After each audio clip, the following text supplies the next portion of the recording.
Role. नमस्कार, आप देख रहे हैं इंडिया न्यूज और इन खबर के दर्शकों का स्वागत करते हैं हम। आज हम उस शख्सियत को साथ बैठे हैं जिन्होंने आज तहलका मचा दिया है और ट्रेंड कर रहे हैं सोशल मीडिया पे। बीजेपी प्रवक्ता थी कुछ घंटों पहले और अभी इस्तीफा दिया है। तो बात करते हैं नेहा शालिनी जी से। Welcome ma'am, welcome to India News. In Khabar कैसे हैं? आज तो आपने जो तहलका मचाया, क्या कहेंगे इसके बारे में? मैंने सच बताऊं तो कोई तहलका नहीं मचाया। मैंने हकीकत जो है, जो रियलिटी है, वो बयान की है। अब रियलिटी में दम होता है तो वो अपने आप तहलका मच ही जाता है, क्योंकि जितना सच्चाई से और जितने पूरी शिद्दत से सच आप बोलते हैं तो दुनिया की और जनता के दिल तक वो छूता है और वो तभी ट्रेंड होता है। तो मैंने तो सच बोला है। जी बिल्कुल। और मैं ये पूछना चाहूंगा आपसे कि आपने जो भी बोला उस ट्वीट में, जो वीडियो में जो वायरल हो रहा है, बेटी बचाओ आंदोलन से आप जुड़ी रही हैं और आपने ये जो बात कही है बीजेपी के लेके, आपको लगता है कि इससे कहीं ना कहीं पार्टी का नुकसान होगा और एक्सपोज हुई है पार्टी? इलेक्शंस आ रहे हैं दिल्ली में, उससे पहले।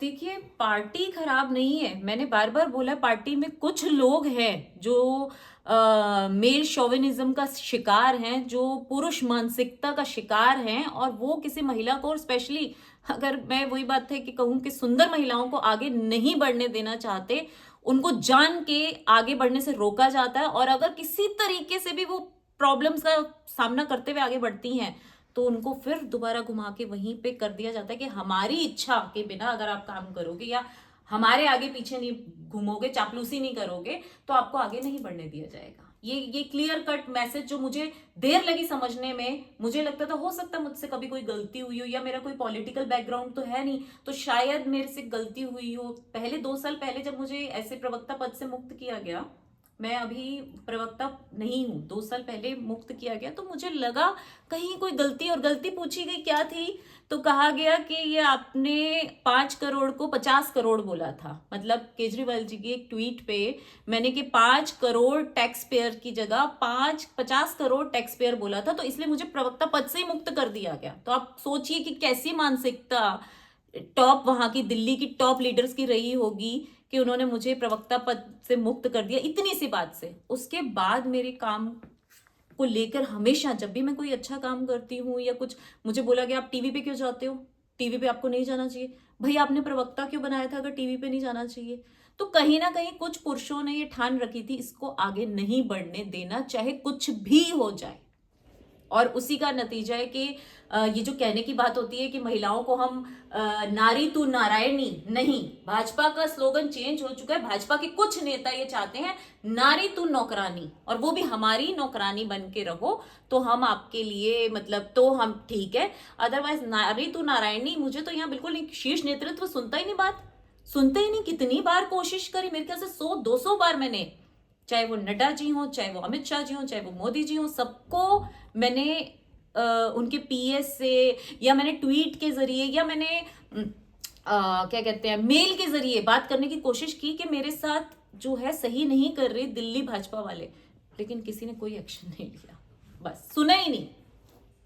ये अगर आपके साथ कहानी है मैम, क्योंकि जितने भी जो लोग हैं जो रिप्रेजेंटेटिव मानते हैं आपको, अगर आपके साथ ऐसी कहानी है, महिलाओं के बारे में हम सुनते हैं कि मोदी जी अपनी भाषणों में ये कहते हैं कि महिलाओं के लिए हमें ये काम करना है, महिलाओं को उठाना है, या इक्वालिटी की बात करती है बीजेपी, तो आपकी बात सुन के तो नहीं लगता कि पार्टी में ऐसा कुछ काम चल रहा होगा।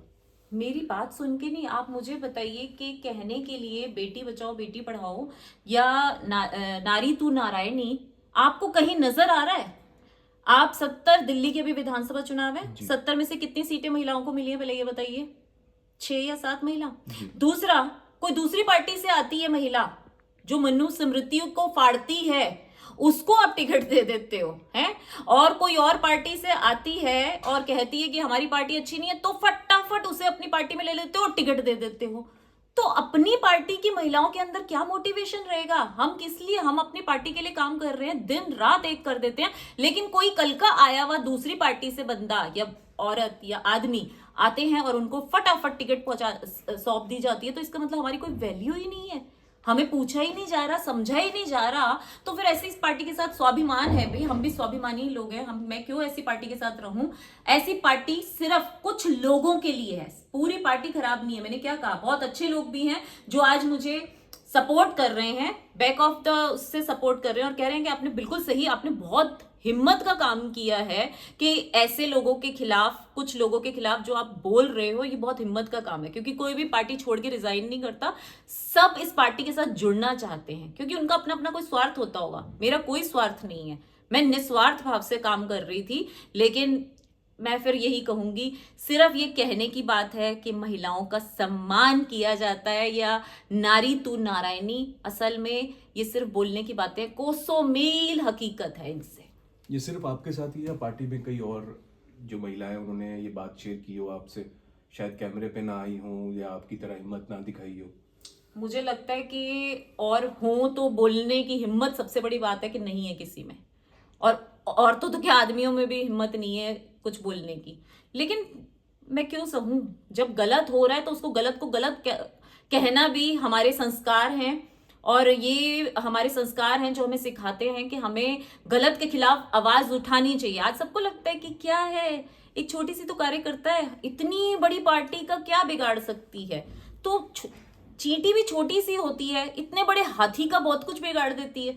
तो कहने की बात सिर्फ ये है कि अगर ऊपर वाला जानता है कि मैं एक एक बात सच बोल रही हूं, कुछ भाजपा के बड़े बड़े नेताओं ने मेरा जीना हराम पार्टी में कर रखा था, इस नाते इसलिए मैंने अपने पद से इस्तीफा दिया, रिजाइन किया कि मैं काम नहीं कर सकती ऐसे माहौल में। बस जो आपने डिसीजन लिया है उसके बाद से क्या आला कमान, जो भी टॉप लीडर्स है, मैं नाम लूंगा, जेपी नड्डा जी, पीएम मोदी, क्या उनका कोई रिएक्शन या कोई फोन या कोई कांटेक्ट करने की?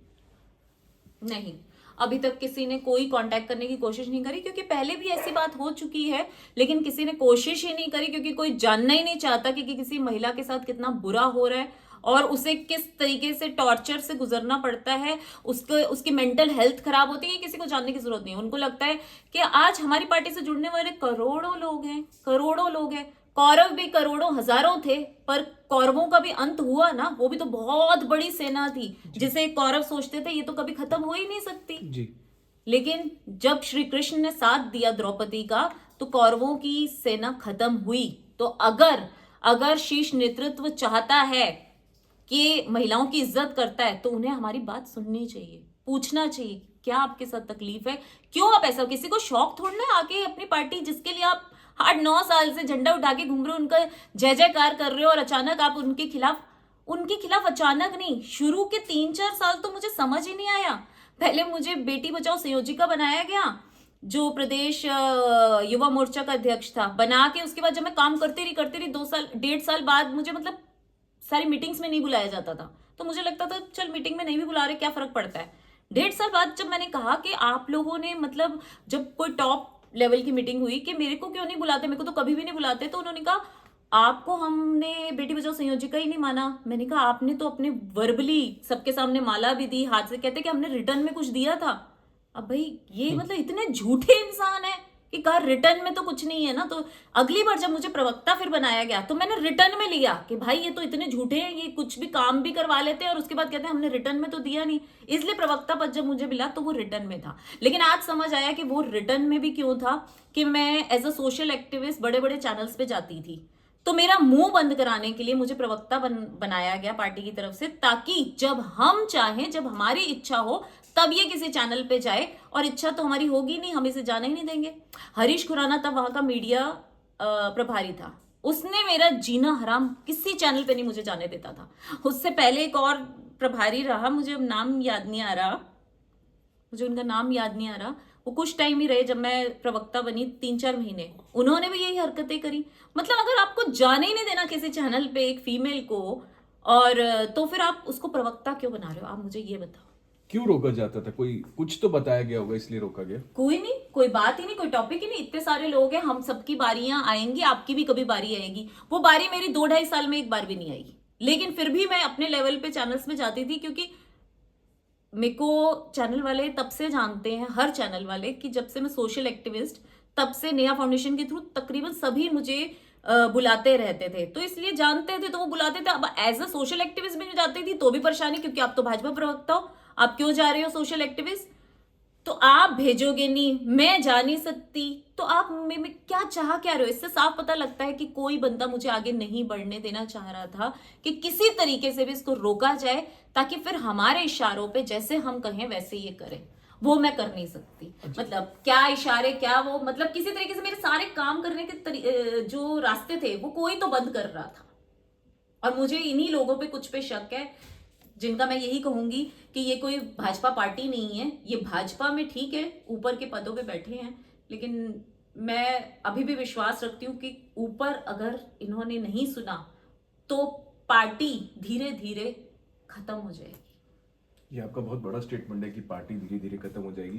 देखिए, जो भी आपको अभी सुन रहा है हमारे माध्यम से, वो यही जानना चाहता होगा मैम, जब तक आप पार्टी में रहीं, जो आपने ये झेला, तो कभी तो बात हुई होगी आपकी पार्टी प्रेसिडेंट से इसको लेके, या मोदी जी से इसको लेके, क्योंकि महिलाओं के लिए तो हम जानते हैं कि वो हमेशा बोलते रहते हैं। अगर नहीं हुआ तो ये बहुत बड़ी बात है मैम। देखिए, ये आपने बोला ना कि महिलाओं के लिए तो वो बोलते रहते हैं, आप लोग भी जानते हैं कि बोलते रहते हैं। मेरी भी यही धारणा थी, मुझे भी यही गलतफहमी थी कि बोलते हैं तो करते भी होंगे, एक आम कार्यकर्ता होने के नाते, क्योंकि मेरा कोई पॉलिटिकल बैकग्राउंड नहीं है जो मुझे पता हो कि राजनीति में बोलते कुछ हैं और करते कुछ है। मुझे लगा जो बोला जाता है वही होता होगा, लेकिन यहाँ तो अजीब ही था। जो बोला जाता है वो तो करा ही नहीं जाता, और जो मतलब जो बड़ी बड़ी बातें की जाती है ना, वो सिर्फ कागजों में और सिर्फ बोलने के लिए होती हैं। ये मैंने अब महसूस किया इस पार्टी में कुछ लोगों को देखकर, कि जो झूठे हैं उनको टिकट भी मिलेगा, जो मक्कार हैं उनको टिकट भी मिलेगा, या दूसरी पार्टी से आए हुए लोगों को भी टिकट मिलेगा,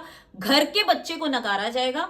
मैं तो अपने आप को भाजपा के घर का बच्चा ही समझती थी, लेकिन भाजपा ने घर के बच्चे को नकार के बाहरी लोगों को अपना के ये दिखा दिया कि घर के बच्चों की कोई इज्जत नहीं है उनके लिए। बस कोई ऑपोजिशन पार्टी से रिएक्शन, कोई फोन कॉल, कोई? देखिए, वो तो आएंगी। वो तो पहले भी, जब मैंने 2 साल पहले भी ये रेस किया था, मतलब जब मुझे प्रवक्ता पद से मुक्त किया गया, मैंने तब भी कहा था, तो सबको ये लगा कि ये तो पार्टी मतलब हमारी ज्वाइन कर लेगी, काफी पार्टियों से आया, लेकिन मैंने तभी बोल दिया था कि मैं किसी पार्टी को ज्वाइन नहीं करूंगी। लेकिन तब मैंने ये नहीं कहा था कि मैं भाजपा छोड़ रही हूँ, तब तो इन्होंने प्रवक्ता पद से मुक्त किया था। बट अब धीरे धीरे मेरे को बहुत चीजें दिख रही हैं, समझ आ रही हैं, इसलिए अब मैंने स्टैंड लिया कि मैं इस पार्टी को छोड़ रही हूँ। लेकिन हाँ, कोई पार्टी ज्वाइन कर रही हूँ ऐसा कुछ नहीं है, कोई और पार्टी ज्वाइन नहीं कर रही, लेकिन हाँ, मैं भाजपा के साथ काम नहीं कर सकती अगर वो कुछ नेता जब तक माफी ना मांगे, जब तक। कौन से नेता? जिन्होंने मुझे प्रवक्ता पद से मुक्त किया था कोई तो नाम बिना होगा। किसी गलती के, हरीश खुराना, अपना ये पांडा जी, और कुछ लोग कहते हैं बीएल संतोष जी, लेकिन मुझे उनके बारे में पता नहीं। लेकिन हाँ, वो मेरी बात सुनते नहीं है, तो ऐसा लगता है किसी ने उनके कान अच्छी तरह वाले भरे हुए हैं।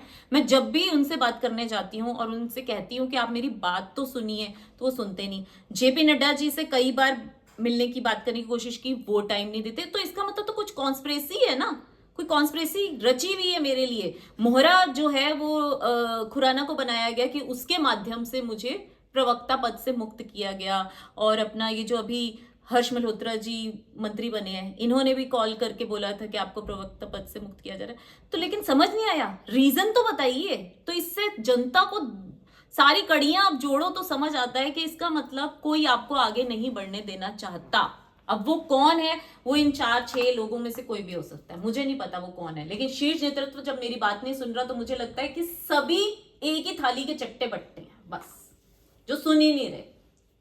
मैं जानती हूं ये बातें बहुत बड़ी हैं और पता नहीं क्या, क्योंकि भाजपा के खिलाफ बोलना, किसी की हिम्मत कैसे होगी भाजपा के खिलाफ बोलना। और विपक्ष पार्टी की कोई लोग बोलते हैं तो उनके घर ईडी और ये और वो पता नहीं क्या क्या हो जाता है, लेकिन मेरे को अब डर लगता ही नहीं। मुझे आज वो कंगना जी की वो बात याद आ रही है, कंगना रनौत के साथ जब उद्धव ठाकरे ने जो किया, तो उसे रोते हुए एक ही बात बोली थी कि आज मैं रो रही हूं, कल तू बर्बाद होगा। मैं भी आज कह रही हूं, आज मेरे को तकलीफ हो रही है, कल भाजपा रोएगी। बस मैं इतना ही कहना चाहूंगी। तो ये थी हमारे साथ जिन्होंने अपनी बात जाहिर की। और आपको क्या लगता है इस पूरे मुद्दे पे, आपका क्या विचार है? आप कमेंट पे हमें बताइए और देखते रहिएगा इंडिया न्यूज़।